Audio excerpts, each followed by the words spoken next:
Dr. Sharad Kohli, let me quickly draw you in at that point as well, Dr. Kohli, because the fact, of course, is that these are new measures that have been announced by the EU. They do affect India directly in a couple of ways, of course, as I outlined earlier. How concerned should we be at these sanctions? Well, good evening, Uday. Good evening to my fellow panelists and NewsX viewers.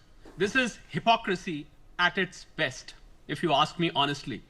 $200 billion, 200 billion euros, I'm sorry, have been paid by the European countries, or shall I say European Union, to Russia ever since 2022, this war started between Russia and Ukraine. Spain, Italy, Belgium, they have been recklessly importing energy from Russia.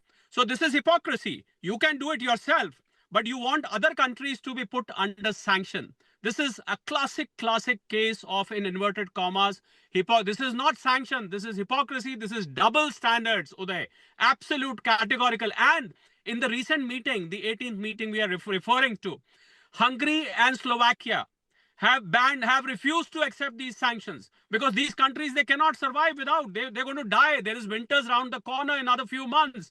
They are going to die. They will not have oil to heat up. These countries face temperatures as low as -20, -25.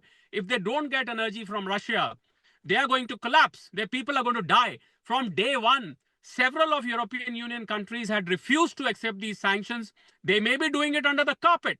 They may not be doing it openly. But the fact of the matter is there is evidence on record that 200 billion euros of payment have been made to Russia ever after the war started and the so-called sanctions were imposed. So I think people who live in glass houses should not throw stones at others. You are doing something which you want the other person not to do. I think this should be refuted completely as far as India is concerned.